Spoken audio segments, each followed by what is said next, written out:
ACN news एक पाऊल महाराष्ट्रासाठी। जवळजवळ सुमारे 16 पट खर्चवाढ करण्यात आली। काम सुरू होण्यापूर्वीच कोट्यवधींच्या सुप्रमा मंजूर करून माती व मुरुम वाहतुकीचे अंतर कागदोपत्री 8, 17 व 20 किलोमीटर वाढवून खर्च फुगवल्याचा आरोप त्यांनी केला। या प्रकल्पासाठी ठेका मिळवणाऱ्या वॉटरफ्रंट प्रायव्हेट लिमिटेड पुणे या कंपनीने निविदा प्रक्रियेत खोटी व दिशाभूल करणारी कागदपत्रे सादर केली। संबंधित कंपनी विरोधात राज्यातील विविध ठिकाणी गुन्हे दाखल असून लोकायुक्तांनी ब्लॅकलिस्ट करून फौजदारी कारवाईचे निर्देश दिले असतानाही महाराष्ट्र जलसंधारण महामंडळाचे तत्कालीन व्यवस्थापकीय संचालक डॉक्टर सुनील कुशिरे यांनी 2021 मध्ये केवळ शपथपत्रावर कंपनीची नोंदणी बेकायदेशीररित्या नूतनीकरण केल्याचा गंभीर आरोप आमदार महाले यांनी केला। यापुढे जात मे 2022 मध्ये ठेकेदार कंपनीकडून संबंधित अधिकाऱ्यांना महागडी मर्सिडीज कार भेट दिल्याचे फोटो व व्हिडिओ सोशल मीडियावर उपलब्ध असल्याचा मुद्दाही त्यांनी उपस्थित केला। तसेच अवैध गिट्टी क्रशर, न भरलेले दंड, काम न करता अदा केलेली कोट्यवधींची बिले, 16 वर्षांनंतरही अपूर्ण प्रकल्प आणि शासन व शेतकरी वर्गाचे मोठे नुकसान यावर आमदारांनी सभागृहाचे लक्ष वेधले। या प्रकरणी आमदार श्वेता महाले पाटील यांनी 60 ठोस प्रश्न उपस्थित करत संबंधित अधिकाऱ्यांचे निलंबन, ब्लॅकलिस्टेड कंपनीला दिलेले सर्व प्रकल्प रद्द करणे, SIT स्थापन करणे तसेच आवश्यक असल्यास MCOCA अंतर्गत कारवाई करण्याची मागणी केली। लक्षवेधीला उत्तर देताना मृदा व जलसंधारण मंत्री श्री संजय राठोड यांनी या प्रकरणाची गंभीर दखल घेत विशेष तपास पथक म्हणजेच SIT स्थापन करून 3 महिन्यांच्या आत सखोल चौकशी केली जाईल आणि दोषी आढळण्यावर कठोर कारवाई करण्यात येईल अशी स्पष्ट ग्वाही सभागृहात दिली। या प्रकरणामुळे राज्यातील जलसंधारण प्रकल्पातील पारदर्शकतेवर प्रश्नचिन्ह उपस्थित झाले असून आमदार श्वेता महाले पाटील यांच्या आक्रमक व भ्रष्टाचार अजिबात सहन केला जाणार नाही या भूमिकेमुळे कोट्यवधींच्या या कथित घोटाळ्याची सखोल चौकशी होणार असल्याने सर्वांचे लक्ष आता SITच्या अहवालाकडे लागले आहे।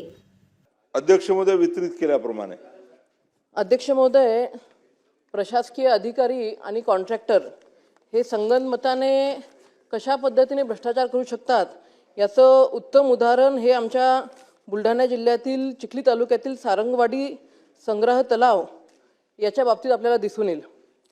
अध्यक्ष महोदय, सन 2009 मध्ये हा प्रकल्प मंजूर करण्यात आला आणि हा जो प्रकल्प आहे अध्यक्ष महोदय, महाराष्ट्र राज्याच्या मृदू व जलसंधारण विभागाच्या इतिहासातील हा सगळ्यात मोठा प्रकल्प त्या ठिकाणी अध्यक्ष महोदय आहे। सदर प्रकल्पामध्ये अध्यक्ष महोदय 2009 मध्ये जेव्हा हा प्रकल्प मंजूर करण्यात आला त्यावेळेला या प्रकल्पासाठी 16,61,00,000ची प्रशासकीय मान्यता देण्यात आली होती।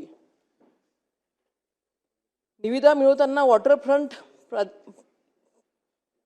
प्रायव्हेट लिमिटेड पुणे या कंपनीने खोटी व दिशाभूल करणारी कागदपत्रे सादर केली।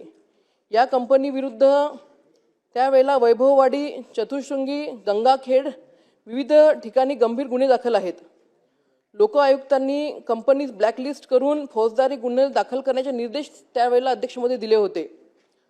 संभाजीनगर उच्च न्यायालयाने कागदपत्रांची मेरिटवर तपासणी करून निर्णय घेण्याचे आदेश दिलेले असतानाही महाराष्ट्र जलसंधारण महामंडळाचे तत्कालीन MD श्री सुनील कुशिरे यांनी केवळ शपथपत्रावरती 2021 मध्ये बेकायदेशीर नोंदणी करून त्या ठिकाणी वॉटरफ्रंट कंपनीचं नूतनीकरण अध्यक्ष महोदय त्या ठिकाणी करून घेतलं होतं। प्रश्न घ्यायच्यावरती आता अध्यक्ष महोदय, हा जो प्रकल्प आहे या प्रकल्पाची सुरुवात जेव्हा 2009 मध्ये झाली होती तेव्हा 16 कोटीचा हा प्रकल्प होता, परंतु कालांतराने 2014 मध्ये या प्रकल्पाची पहिली सुप्रमा निघाली ती 68 कोटीची। त्याच्यानंतर 2022 मध्ये तिसरी सुप्रमा निघाली, ती निघाली 197 कोटीची आणि अध्यक्ष महोदय 2024 पर्यंत या प्रकल्प जो आहे तृतीय सुप्रमा याची जी निघाली ती 280 कोटी रुपयाची। प्रश्न घेता याच्यावर अध्यक्ष महोदय, खूप मोठ्या प्रमाणात हा भ्रष्टाचार झालेला आहे। थोडं सविस्तर या ठिकाणी मांडणं गरजेचं आहे। अध्यक्ष महोदय, प्रश्न घ्या आपण। मूळ खर्चाच्या तुलनेमध्ये 16 पट वाढ या प्रकल्पाची अध्यक्ष महोदय झालेली आहे। प्रत्यक्ष परिस्थितीत तलावातील उत्खनन केलेला माती मुरुम वापरलेला असताना कागदोपत्री 8, 17 व 20 किलोमीटर वाहतूक अंतर वाढवून किंमत वाढवलेली आहे। अध्यक्ष महोदय, 9,44,000 क्युबिक माती मुरुम बाहेरून आणण्याचे रेकॉर्ड म्हणजे केवळ 1 लाख डंपर ट्रिप आहे। अध्यक्ष महोदय, खर्चवाढीत गौण गणित आपण ताई आपण स्वामित्व प्रश्न धन- घेतला तर बरं होईल. आपल्याला पुढे खूप जायचं आहे. बरेच 26 अध्यक्ष लक्षवेधी आज महोदय, अध्यक्ष महोदय, हे बघा जे- बाकीच्यांना न्याय हा मिळणार जो नाही. प्रकल्प आहे, सर्व अध्यक्ष उरलेल्या महोदय, सर्व लक्षवेधी आज लॅप्स होतील. माझा नाही, ऐका, बरोबर आहे अध्यक्ष त्या संदर्भात महोदय, आपण हा जो बैठक लावून घ्या. प्रकल्प आहे, बैठक या लावून त्या प्रकल्पाची लक्षवेधीला मूळ न्याय मिळू किंमत- शकतो. अध्यक्ष महोदय, प्रकल्पाची मूळ किंमत 2009 मध्ये 16 कोटीची होती आणि आजच्या घडीला 260 कोटीची त्याची किंमत झालेली. अध्यक्ष महोदय, माझा स्पेसिफिक प्रश्न आहे, टेंडरमध्ये खोटे कागदपत्रे स्वीकारणाऱ्या अधिकाऱ्यांवरती तत्काळ निलंबाची कारवाई आपण करणार आहात का? ब्लॅकलिस्टेड व वादग्रस्त कंपनीला टेंडर देण्यात कोणाचा आर्थिक व राजकीय हितसंबंध होता याची चौकशी आपण त्या ठिकाणी करणार आहात का? 8, 17 व 20 किलोमीटर अंतरावरून माती मुरुम आणण्याचे प्रत्यक्ष ठिकाणी व रॉयल्टीचे रेकॉर्ड अधिकारी दाखवू शकतील का? या संपूर्ण प्रकल्पाची SIT स्थापन करून चला. चौकशी केली जाणार आहे का? मंत्री महोदय. सदर कंपनीला अध्यक्ष महोदय इतर सर्व प्रकल्प हे म्हणजे या व्यतिरिक्त या कंपनीला महाराष्ट्रामध्ये जवळपास 6,700 कोटी रुपयाचा रत्नागिरीमधला लांजा प्रकल्प सुद्धा देण्यात आलेला आहे. हा प्रकल्प काढून घेण्यात येणार आहे का? मंत्री महाराष्ट्र अध्यक्ष महोदय, महाराष्ट्र बरं मंत्री महोदय उत्तर द्या. अध्यक्ष महोदय, सन्माननीय सदस्य श्वेताताईंनी अतिशय महत्त्वाचा विषय या ठिकाणी सभागृहात मांडलेला आहे. सारंगवाडी हा जो प्रकल्प आहे अध्यक्ष महोदय अतिशय महत्त्वाचा आहे. खरं तर या प्रकल्पाचं मूळ प्रमा जी होती प्रकल्पाला ही जलसंपदा विभागाने दिली होती 2009ला. त्याला तांत्रिक मंजुरी, मूळ प्रशासकीय मान्यता आणि वर्क ऑर्डर सुद्धा जलसंपदा विभागाने दिली होती. पण काम सुरू झालं नव्हतं अध्यक्ष महोदय. आणि त्यानंतर स्थानिक लोकप्रतिनिधींनी त्या ठिकाणी सातत्यानं मागणी केली आणि मग शासनाने हा प्रकल्प जलसंधारण विभागाकडे हस्तांतरित केला. प्रकल्पामध्ये सुरुवातीपासून अध्यक्ष महोदय अडचणी होत्या.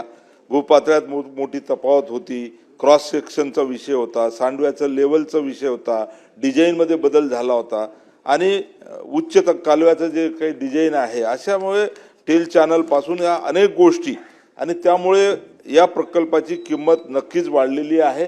आणि ज्या ज्या पद्धतीनं जी अडचण होती अध्यक्ष महोदय त्या पद्धतीनं सुधारित प्रशासकीय मान्यता सुद्धा या ठिकाणी दिल्या गेलेल्या आहे. आणि त्याच्यामध्ये आज जे प्रकल्पाची किंमत अध्यक्ष महोदय वाढलेली आहे तर GST 2017 पासून लागले जवळपास 28 कोटी रुपये GST वाढ झाली. भूसंपादनाच्या केसेस चालल्या, भूसंपादनामध्ये जवळपास 25 कोटी रुपये गेले. त्याच्यानंतर वन विभागाची जवळपास 24 हेक्टर जमिनीची अडचण होती आणि ती अडचण या ठिकाणी सोडवण्यासाठी बराच कालावधी गेला. रॉयल्टीचे पैसे भरले गेले, भाववाढ झाली आणि अशा पद्धतीनं हा प्रकल्प 20 कोटीवरून आज सन्माननीय सदस्य म्हणतात 280 कोटीचा हा प्रकल्प झाला. पण आज अध्यक्ष महोदय 90% या प्रकल्पाचं काम पूर्ण झालेलं आहे.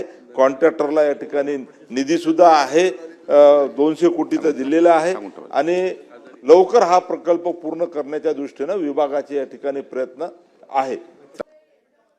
अध्यक्ष महोदय, याच्यामध्ये जे MD आहे सुनील कुशिरे यांनी 2022 मध्ये वॉटरफ्रंट कंपनीच्या नावाने मर्सिडीज बेन्झ ही त्यांना गिफ्ट करण्यात आलेली होती. अध्यक्ष महोदय, ज्या पुण्याच्या शोरूम मधून ही मर्सिडीज सुनील कोशिरे यांना गिफ्ट करण्यात आली त्याचा व्हिडिओ सुद्धा अध्यक्ष महोदय माझ्याकडे आहे. तो व्हिडिओ मी तुम्हाला त्या ठिकाणी पाठवते. 3 वर्षानंतर अध्यक्ष महोदय म्हणजे जी गाडी वॉटरफ्रंट कंपनीच्या नावाने सुनील कुशिरे यांना देण्यात आलेली आहे ती गाडी 3 वर्षानंतर म्हणजे 2024 मध्ये सुनील कुशिरे यांचे जे भाऊ आहेत दिलीप कुशिरे यांच्या नावाने त्या ठिकाणी करण्यात आलेली. अध्यक्ष महोदय, रजिस्ट्री सुद्धा आहे. हे सगळे पुरावे त्या ठिकाणी आहे. अध्यक्ष महोदय, त्याच्यानंतर यातील 2.38 कोटी रुपयांचे देयक हे काम न करता काढण्यात आलेले. अध्यक्ष महोदय, आज रोजी तिथे आपली लक्षवेधी लागल्यानंतर अध्यक्ष महोदय तिथे काम सुरू झालेलं आहे. प्रत्यक्ष तिथे काहीही काम झालेलं नाही. अध्यक्ष महोदय, या प्रकरणाची SIT त्या ठिकाणी नेमली पाहिजेत. हा संघटित अध्यक्ष महोदय कॉन्ट्रॅक्टर आणि अधिकारी यांनी संगनमताने केलेली हे संघटित त्या ठिकाणी गुन्हेगारी आहे. त्यांच्यावरती फौजदारी गुन्हे दाखल झाले पाहिजे. अध्यक्ष महोदय, मोकाका तिथे लावला पाहिजे. आणि अध्यक्ष महोदय, गंभीर बाब असल्यामुळे सदस्यांनी जे लक्ष घालून दिलं याच्यावरती उत्तर द्या. अध्यक्ष महोदय, सन्माननीय सदस्यांनी अतिशय महत्त्वाचा मुद्दा याच्यामध्ये या प्रकल्पामध्ये मंजुरी देताना किंवा काही एस्टिमेट करताना काही अनियमितता झाली असेल तर या सर्व प्रकरणाची आम्ही चौकशी करू आणि तात्काळ या संदर्भात दोषी जे असतील त्यांच्यावर कारवाई सुद्धा करू. अध्यक्ष महोदय, पुराव्यानिशी सांगत आहेत, संपूर्ण पुरावे दिलेत, तरी पण चौकशीच. अरे ठीक आहे, एखादी वेळेस आपण असं म्हणू की वेग काहीतरी बोललेत म्हणून चौकशी करू. पुरावे असताना चौकशी, म्हणजे चौकशीवर चौकशी, आयुष्यभर चौकशी, मरतपर्यंत चौकशी, कारवाई अजिबात नाही. तुमच्याकडे पुरावे दिले, त्या संदर्भातले संपूर्ण माहिती आहे. तो अधिकारी काय आहे तुम्हालाही माहित आहे. आता त्याच्यावर बोलायचं झालं तर 1 तासभर बोलता येईल, 1 तासभर. मी तुम्हाला सांगतो, कोणी परीक्षा घातले तुम्ही सांगा स्पेसिफिक, याला निलंबित करू आणि मग चौकशी करू. तिथेच बसवून चौकशी काय करणार आहे?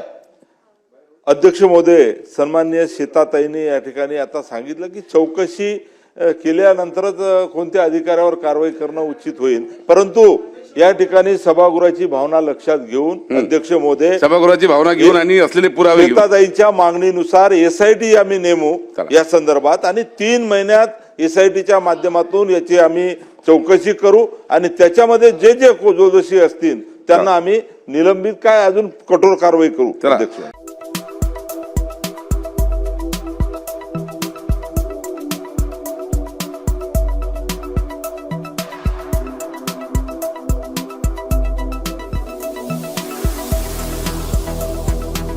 तसंच आपल्या भागातील महत्त्वाच्या बातम्या पाहण्यासाठी CCN न्यूज डेस्क चॅनलला सबस्क्राईब करा आणि बेल आयकॉन प्रेस करा.